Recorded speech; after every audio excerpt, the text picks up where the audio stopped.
मीरापुर नाम का एक बहुत पुराना गांव था। उस गांव के चारों तरफ बहुत सारे जंगल और पहाड़ थे।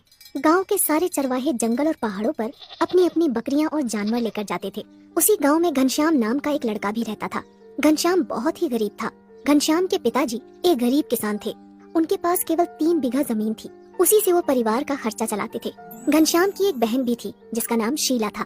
घनश्याम ने अपने घर में 2 बकरियों को पाल रखा था। वो दोनों बकरियों को लेकर रोज पहाड़ पर जाता था। दोनों बकरियां दिन भर पहाड़ों पर घास और हरी हरी पत्तियां खाती थीं और घनश्याम पेड़ की छांव में बैठकर सोता रहता था। एक दिन घनश्याम पहाड़ के ऊपर बकरियां चरा रहा था। तभी अचानक जोर की बारिश होने लगती है। पहाड़ के ऊपर एक बहुत पुराना माता का मंदिर था जो खंडर हो चुका था।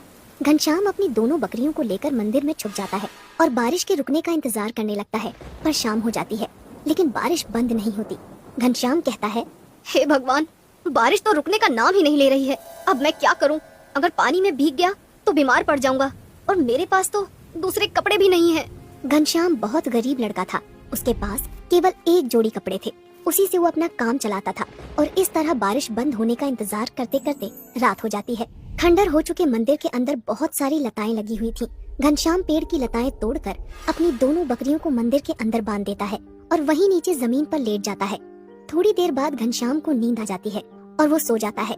रात में घनश्याम एक सपना देखता है। बारिश का महीना शुरू हो चुका था।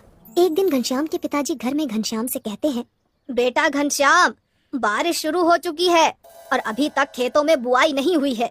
घर में कुछ पुराने बीज रखे हैं, तो मेरे साथ खेत पर चलो, हम दोनों मिलकर बुआई कर देंगे। लेकिन पिताजी, दोनों बकरियां सुबह से भूखी हैं और उन्हें लेकर जंगल में भी तो जाना है। तब घनश्याम के पिताजी कहते हैं, आज बकरियां चराने शीला चली जाएगी, तुम मेरे साथ खेत पर चलो। घनश्याम अपने पिताजी की बात मान लेता है और इसके बाद दोनों बाप बेटे बीज लेकर खेत की तरफ चल पड़ते हैं। रास्ते में चलते हुए घनश्याम के पिताजी घनश्याम से कहते हैं, बेटा, कुछ दिनों बाद रक्षाबंधन का त्योहार आने वाला है। हर बार की तरह इस बार भी रक्षाबंधन का त्योहार ऐसे ही निकल जाएगा। तब घनश्याम कहता है, तो क्या हुआ पिताजी, हमारे पास पैसे नहीं है लेकिन हम खुश तो हैं। इस तरह बात करते करते दोनों बाप बेटे अपने खेत पर पहुंच जाते हैं। दोनों दिन भर मेहनत करके खेत की बुआई करते हैं और शाम को वापस अपने घर लौट आते हैं। घर पहुंचते ही घनश्याम के पिताजी आवाज लगाते हैं, शीला, अरे ओ शीला, बेटा एक गिलास पानी तो लाना। लेकिन अंदर से कोई जवाब नहीं आता। तब घनश्याम के पिताजी घनश्याम से कहते हैं, बेटा अंदर जाकर देख, शायद शीला रसोई में होगी। घनश्याम अंदर जाकर देखता है लेकिन घर में शीला नहीं थी और दोनों बकरियां भी नहीं थी। घनश्याम तुरंत दौड़कर बरामदे में आता है और पिताजी से कहता है, पिताजी, शीला अभी तक जंगल से बकरियां लेकर नहीं आई है और थोड़ी देर में रात होने वाली है। मैं जंगल जाकर देखता हूँ। जाओ बेटा, लेकिन जल्दी आ जाना। इसके बाद घनश्याम भागता हुआ जंगल में पहुँच जाता है और शीला को ढूंढने लगता है, लेकिन उसे शीला कहीं नजर नहीं आती। थोड़ी देर बाद उसे जंगल में अपनी दोनों बकरियां दिखाई देती हैं और घनश्याम समझ जाता है कि शीला भी आसपास ही होगी। तभी अचानक घनश्याम की नजर एक पेड़ के नीचे पड़ती है। शीला वहाँ बेहोश पड़ी हुई थी। घनश्याम तुरंत उसके पास जाकर देखता है तो उसके पैर में सांप के काटने का निशान था। शीला, उठो बहन, तुम्हें क्या हो गया है? घनश्याम की आंखों से आंसू निकलने लगते हैं। वो तुरंत शीला को अपनी गोद में उठाकर घर ले जाता है। शीला को इस हालत में देखकर घनश्याम के पिताजी कहते हैं, क्या हुआ है इसे घनश्याम? तब घनश्याम रोते हुए बताता है कि शीला को सांप ने काट लिया है। घनश्याम के पिताजी तुरंत दौड़ते हुए गांव के वैद्य के पास जाते हैं। वैद्य तुरंत आकर शीला का इलाज करता है और घनश्याम के पिताजी से कहता है, अब घबराने की कोई बात नहीं, थोड़ी देर में इसे होश आ जाएगा। मैं एक जड़ी बूटी दे रहा हूँ, रात को दूध के साथ मिलाकर पिला देना इसे। इसके बाद वैद्य वहाँ से चला जाता है। थोड़ी देर बाद शीला को होश आ जाता है और वो घनश्याम के गले लगकर रोने लगती है। घनश्याम शीला से कहता है, आज के बाद तुम कभी अकेले जंगल नहीं जाओगी। दोनों भाई बहन का प्यार देखकर पास में खड़े घनश्याम के पिताजी की आंखों में आंसू आ जाते हैं। अगले दिन घनश्याम दोनों बकरियां लेकर जंगल की तरफ निकल पड़ता है। जंगल जाने से पहले शीला एक कपड़े में रोटी और अचार अपने भाई घनश्याम के लिए बांध देती है। जंगल पहुँचते पहुँचते घनश्याम को दोपहर हो जाती है और उसे भूख लगने लगती है।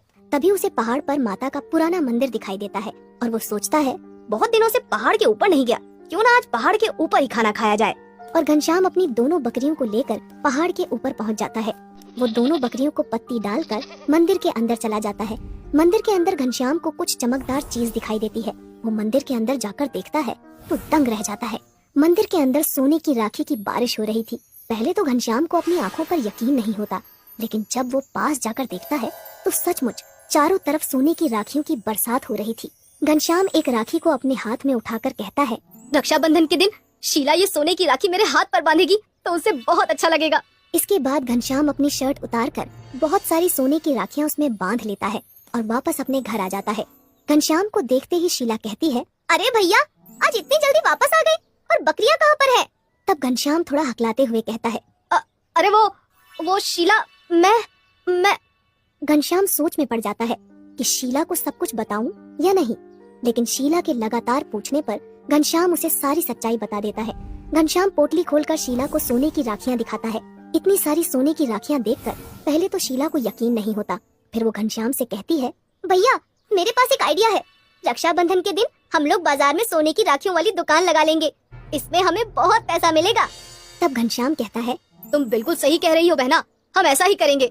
थोड़े दिनों बाद रक्षाबंधन आ जाता है और घनश्याम बाजार में अपनी दुकान लगा लेता है। सोने की राखियां बाजार में बहुत महंगी बिकती हैं और घनश्याम ढेर सारा पैसा कमा लेता है। ये त्योहार घनश्याम और उसके परिवार का सबसे अच्छा त्योहार था। इसके बाद घनश्याम हर साल रक्षाबंधन के दिन सोने की राखियां बेचकर खूब पैसा कमाता है और जब राखियां खत्म हो जाती है तो दोबारा से पहाड़ के ऊपर जाकर उसी पुराने मंदिर से राखियां ले आता है। इसी तरह सोने की राखी वाली बारिश से घनश्याम बहुत अमीर आदमी बन जाता है और वो अपने पिता और बहन के साथ खुशी खुशी रहने लगता है। तभी अचानक घनश्याम की नींद खुलती है। सुबह हो चुकी थी और बारिश भी बंद हो चुकी थी। घनश्याम अंगड़ाई लेते हुए कहता है, क्या था? सोने की राखी की बारिश? काश ऐसा हो जाए। इसके बाद घनश्याम अपनी दोनों बकरियां लेकर वापस अपने घर चला जाता है।